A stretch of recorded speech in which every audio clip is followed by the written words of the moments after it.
Welcome to Small Biz Life, episode 51. How does back to school affect small business?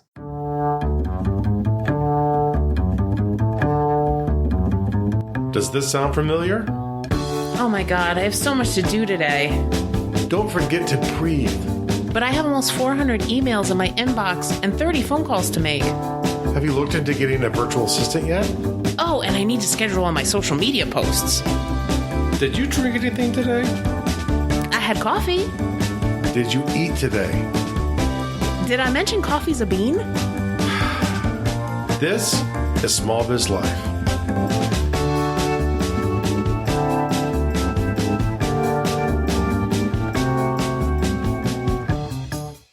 Hey, and welcome to another episode of Small Biz Life. My name's Kristen Ingram. And I'm Jeffrey W. Ingram. And we're coming to you from the Ingram Digital Media Studios. Du jour. Which is really just a spare bedroom in our house. But it sounds really impressive. And we got a fancy mixing board. There you go. We do. So if you're joining us again, thank you so much for being with us this week. If you are joining us for the first time, Jeff and I are a husband and wife team of small business owners. I'm a CPA. And I am what appears to be a perennially sick IT analyst. Yeah, it's been a rough couple weeks for you. Yes. But we're still here. We're recording because we know that even when you're sick, business has to go on. Business has to go on. You have to get done what you can. That's right. And So this is the important stuff. Right. And recording is the important part. So we're so glad that you're here with us. And we're going to talk a little bit about back to school and how that affects small business and some things that you should be thinking about as we're going into fall. Yes. So the first thing we're going to talk about is how this affects your time and your customers' time. I think this is something that can be missed by people who work out, especially if they work out of their home. They forget about the added tribulations that come about when people go back to school and you don't have a certain percentage of the population on vacation all the time. Right. And I think if you don't have kids or your kids are older, you kind of forget how this time is for people, because this is a really hectic time where people are trying to readjust their schedules to having their kids back in school and back in activities. And sometimes we kind of forget how that affects other people, even if it affects us. Yeah. And I think especially if it doesn't affect us directly, especially with the kid side of it, I think there's a lot of transition that has to go on in a household where you don't have in a non-child household. Right. So the first thing that we want you to think about is traffic. Yeah. So if you are driving to clients or you're driving around during either rush hour or before school or after school, there's going to be a lot more traffic on the roads. Mm-hmm. I just in context of where we live, and it might be different where you live. I live about 15 minutes from where I work. Normally, during the summer, it takes me between about 15 and 18 minutes to get to work. When I get to this time of year, if I get to work in 20 minutes, I'll be happy. It's usually more like 25. Yeah. So you figure people are no longer taking summer vacation. And if you kind of think of the population, a certain percentage of the population has been on vacation every week. There are a lot of people who take summers off because they're with their kids. Mm-hmm. And so all of these people are back on the road again. Yes. In force. Plus your school buses and... Right. And that's one thing. My route to the university is filled with neighborhoods and bus routes. So that's the thing is like, if I leave 5 minutes later than I want, I'm going to get stuck behind 8 different school buses. Yeah. And buses are pretty predictable. If you leave to the point where you hit that first one, you know that the rest of your trip until you get into a highway will be a bus problem. Right. And remember that bus routes are actually published. So you can check to see where different buses are in your town. And if you know that you've got to drive through that area, leave before the buses leave. And if your town doesn't do it, ask them to. Yeah, most towns will put it like in their local paper or they'll make it available on their website. So that way parents know when the bus is going to pick up their kid. Yeah. So that's a really good thing to know about. Now, on the other side of things, if you do any sort of live events, whether they're webinars or you do live trainings, or you're just trying to interact with people one-on-one live, you have to understand that their schedule has changed. Yes. So a lot of parents now have more time available during school hours because their kids are in school. And so if your ideal customer is a parent, you've got to make yourself available when they're available. Yeah. So you might see an uptick in people wanting to meet with you between 9 and 2 or 9 and 3. Yeah, and one of the things you guys might be thinking about now is like, why are we talking about this now? This happened to us like a month ago.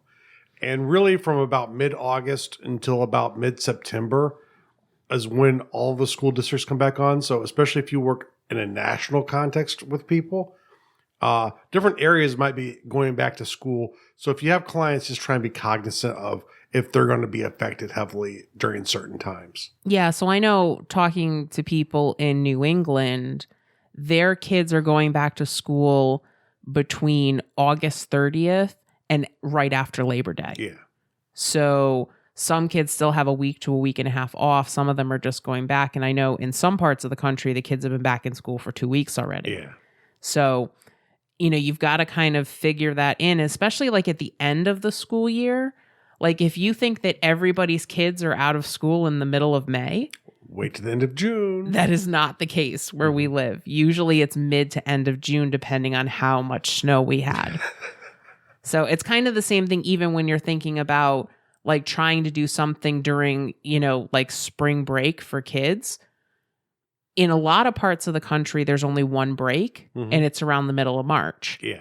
But where we live, most school districts take a winter break in February and then a spring break in April. This is just another one of those reasons why it's important to know your avatar, know who you're talking to. Exactly. So you'll also want to consider too earlier bedtimes for kids. So if you're scheduling webinars, you might be able to do them a little bit earlier if your avatar is a parent, because they're putting their kids to bed earlier than they were in the summer. Okay. So I think the thing to keep in mind here too is as soon as they get home from school, put them straight to bed. It'll save you a lot of headache. Okay. So the other thing to consider is that while days may be less hectic, afternoons and evenings are more hectic. So you want to make sure that as you're scheduling things, or even like if you're calling potential customers, 3 to 6 is probably not a good time to do that. No. Because, people are bringing their kids to after school activities, after school sports, trying to get dinner, trying to get bedtime. And so you've really got to be cognizant, because if you call somebody like in the middle of, they're trying to get dinner on the table and they brought their kids to soccer and hockey and dance and gymnastics, they don't want to talk to you at that moment. Now, and if you're older or if you're like me and you do not have a child, you might really go, there really isn't that much they're doing. Come on. But, most of us do know parents today, and there does seem to be a judgment value put onto themselves if they don't have their kids do everything that will possibly give them a chance to better themselves into the future. Much different than 20, 30 years ago. Right. So, kind of keep in mind that, after school to bedtime is a really hectic time. Not a good time to have a webinar. And it's tough if you're doing a webinar nationally. Yeah. You've got to kind of figure out where your target market is. A lot of our clients are in either the Eastern or the Central time zone. So I try to schedule things based on those time zones. Yeah. But we do have some, we have a few that are in Mountain and Pacific. Yeah. And so when you're doing live events, you've got to schedule things so that they're maximized for the most amount of people. Yeah, and if you have good demographic information from your website or the media that you use, you might have a good idea of where your population base is centered out of. Right. Okay, so those are all the time things that we want you to consider. Okay, make sure that you leave yourself extra time when going to client meetings. consider what your ideal customer is going through right now. Because even parents go to bed earlier because they know they've got to get their kids up really early for school. So, this affects a lot of different people. All right, so let's talk about money, right? Because this is something that we want to have more of, right? And we want to make sure that our customers are in a good place economically. So this is actually really good news. According to an article in the Motley Fool, which is a great financial website. I like it for basic stuff. Okay. It's good, and their articles are pretty good. Customers are spending more this year on back to school, and they're expressing less pessimism on the economy. So people are more optimistic. Into summer. No, but compared to last year at this time. Yeah. And here's the part that I thought was really interesting. While slightly more parents with kids K through 12 are searching for deals, and it's like 1 or 2% higher than last year, fewer parents with college age children are looking for deals. I don't know. If I was paying for college today, I would be looking for all the deals I could get to pay for college. But that's just me. Well, this isn't college. This is like clothing and electronics and so they are much less price sensitive than they have been in previous years. And also, they're predicting that back to school spending is going to be up 9% over last year. Wow. Which is a lot. Yes. Because incomes are not going up that fast. Yes. So, people are opening up their wallets. They are, getting ready to spend. And so while they're in this mood, right, and people are optimistic about the economy before the election because they're not paying attention yet, now might be a really good time to launch something. Yes, before October. Right, before people start paying attention to the election, before they realize that, oh my goodness, Halloween is in 2 weeks, and then Thanksgiving after that, and then Christmas. This may be a really good time for you to launch. So if you've got, a book that's almost ready, if you've got a course you want to put together, if you've got a new product or a service you want to launch, this might be a really good time to do it. It's one of those things too, as you go into future years, to keep in mind is, how is your business tied to the cycle of from back to school through the end of the year? A lot of businesses do very well later on in the holiday season, but not much the rest of the year. And all the other businesses slow down in that time of year. Right. So, having a really good grasp of who your ideal customer is and their spending patterns is really important. Most people think of fall as, it's like a time of renewal. Kids are going back to school. Parents typically have more free time during the day. And so this is a time where people want to learn new things. They want to pick up new books. And so if you have something that you want to sell them, this might be a really good time to do it. Yeah. Okay. The other thing too is that this is a really good time to scoop up deals for your small business. So there are a lot of great software deals, office supply deals, electronics deals. And so this is a good time to pick things up. Any office supply, really. So if you love Post-it notes, if you love paper, notebooks, that kind of stuff, go scoop them up while you can. Composition notebooks with graph paper in them. Where's We did buy some of those. Yes. Yeah. It's awesome. Jeffrey is a notebook fiend. It's really scary. And as I was like giggling uncontrollably in the Target, he just kept putting more of them in the cart. But I think they were like $1. Yeah.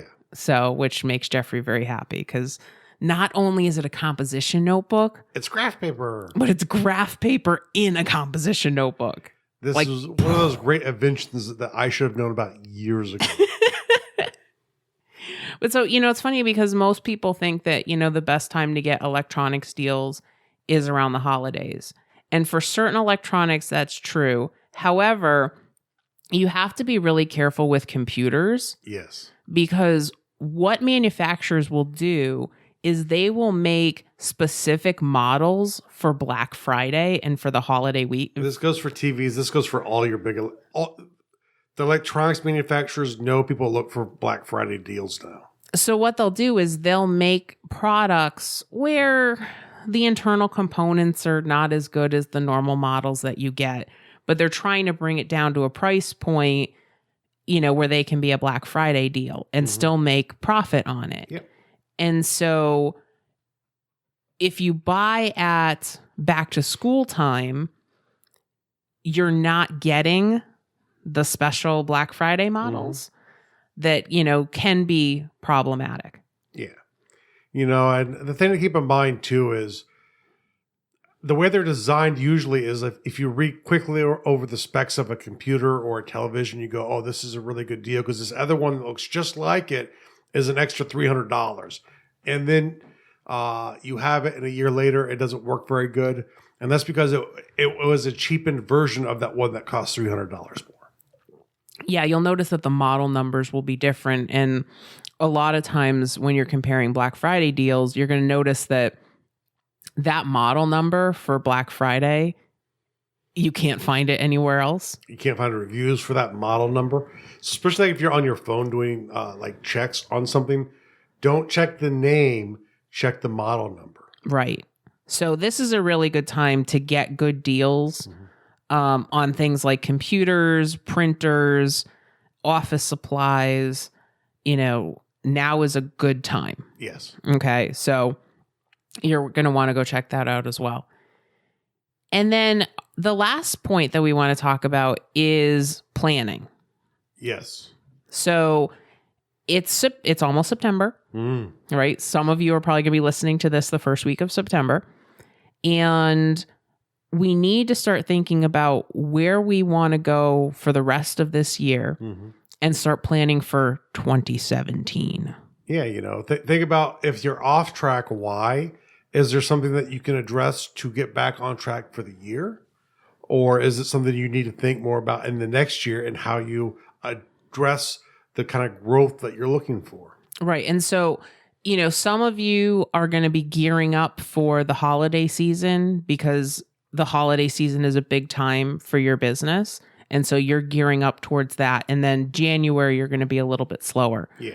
But for a lot of small businesses that aren't involved in consumer retail, things are going to start to slow down in mid-October because people are going to make the shift from normal consumer spending into Halloween. I'm already seeing Halloween candy in the stores. And it's August. Well, by the time you get to Halloween, you're going to be buying Christmas stuff already. So you'll have missed Thanksgiving at that point. I have not seen a Christmas display yet in a store, but I'm sure that they're coming soon. So you're going to have Halloween, which people start thinking about mid-October. Then they start to panic about Thanksgiving and Christmas.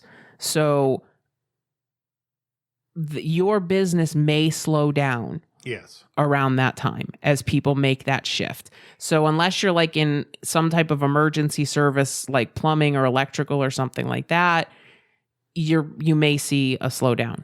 A great thing to do is go back to this is a really good reason to keep good books because you can go back to last year and see, is there a shift in revenue? If you have a store and you see revenue go down, staff less. Save some money now where you can because your sales will probably mimic what they did last year. When you get into the seasonal holidays, it's very pattern driven. Right, exactly. So, this is why having something like QuickBooks or Wave apps where you're recording all of your revenue on a monthly basis is a good thing because you can go back and see where are my busy times, where are my slow times, and you can adjust your business accordingly. And you can compare, say, well, it's a slower time than normal, but this year so far, I've outperformed last year by 10%. So I'll maybe still be 10% above last year, which is really important when you get into, especially if you have to deal with staffing. If you're on your own, your work's going to still be your work. But when you have to pay other people to do the work, be very cognizant of it. Right, exactly. So that way you're not overspending on payroll in your slow time. Yes. Right? And that way you've also got people on hand that you can gear up in your busy time. So you know when you need to be hiring. So, in this planning process, and hopefully you did like the mid-year review. I can't believe it was like 2 months ago that we were talking about that at this point. It's kind of crazy to think about. But I want you to start thinking about where you want to go for 2017. Yes. And I know it seems like it's really early, but guys, it's only 4 months away. Yes, it is. So once you get rolling into the holidays, you're going to forget to do this. So now's a really good time to start planning. What do you want to launch in 2017? What do you want to continue to grow? What's your strategy going to be? And we've got lots of episodes on setting goals. If you want to take a listen to those, I'll put them in the link to the show notes for episode 51. And just, if you weren't purposeful in 2016, now's a really good time to prepare yourself to be purposeful. Yes. Start now. So that way, by the time you hit 2017, you're already in the groove. You got some right? practice at doing it. Right. Because by that point, if you start now, by the beginning of 2017, they will be habits. Yes. Right. And you won't be trying to learn 21 them. 21 days? Yeah. The average habit takes between 21 and 37 days. Yeah. Depending on the person. And so now's a really good time to start. Right. Start creating those good habits that you want to have in your business right now. And so if you're listening the week that episode 51 is coming out, this Wednesday, which is August 31st, 2016, we are going to be running a free webinar. Free. Ah. And the first one was so much fun. Yes, it was. I have to say I had a lot of fun doing that. So, and we had really good responses from people, and we are working on products based off of feedback. So watch for those soon. But you can join us for free live. Live? Which means you can ask us questions. I didn't realize that was live. It was. I hope so, because people were talking to you. I was talking to people, so hopefully I realized there were people there. Yes. Okay. So this week's webinar is all about bootstrapping your business. Yes. And so what we mean by that is we mean getting the tools you need to grow your business either free or inexpensively. And it's never too late to start bootstrapping. If you've been running your company a little bit and you haven't been very cost conscious, it's never a bad time to start. And to put it into context, UPS is a very wealthy company. They have lots and lots of revenue every year, much more so than probably us and all of our listeners will ever make combined. But the thing is, they were always very cheap. Why? Because it's easier to not add something than to get rid of something that you have. Right. Exactly. And that's why we're talking about like being conscious of employees, because if you add on a whole bunch of people, it is really hard as small business owners to let somebody go. Yeah. Or even at UPS, by the time I left, they had never laid off a person. Wow. But they were very intentional to avoid that, because even big business managers don't like to do that. Right. They just sometimes, it's like it's either them or more people will go when the shareholders revolt. Right. So if you want to check out this webinar, we're going to be going over lots of tools that you can use to grow your website, to grow your social media. We're going to look at accounting software, and we've put together 3 different budgets. One of them is less than $25 per month. One is $50 per month, and one is less than $100 per month. And really, if you cherry pick off of the great stuff we have, you can do it for free. Really. Yeah. And they're nearly free, because you still have to pay for a website, but yeah, I mean, really, you can do it for just the price of web hosting. So we're going to share a whole bunch of different tools with you that we use in our business that, with all that we do, we don't spend a lot of money. No. And most of the money that we spend is actually on like traveling to conferences and things like that. But because we're so intentional with what we're spending monthly, it gives us that money. So like, there was a conference back in April that I decided to go to 3 days before the conference. Yeah.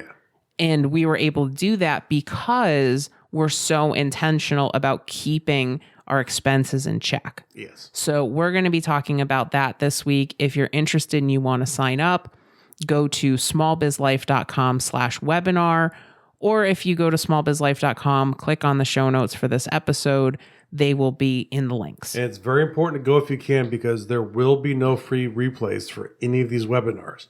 It's a thank you for the people who are helping us record them. That's all they are. Right, exactly. But I know like the people that went to last week's on time budgeting, Yes. like we got so much positive feedback from people. And great ideas. Just, unbelievable audience. Yeah, so it was a really good audience, and we're planning to release that as a standalone product, and we're also doing it as part of a bundle with the other webinars that we're doing. And it's cool because it's not just the webinars.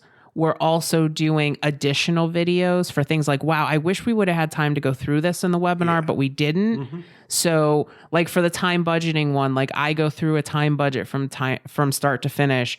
We're going to show you how to use Kaizen boards, you know, all different types of planning tools to help you save more money. So, and more time.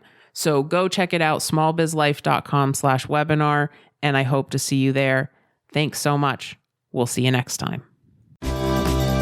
Thank you for listening to Small Biz Life. If you enjoyed the show, please take a few minutes to rate and review the show on iTunes or Stitcher. Please visit smallbizlife.com to view today's show notes, take this week's poll, join the Facebook community, follow us on Twitter, or submit a question for the mailbag. Support the show by checking the resources page or by going to smallbizlife.com/Amazon whenever you shop. This was Small Biz Life.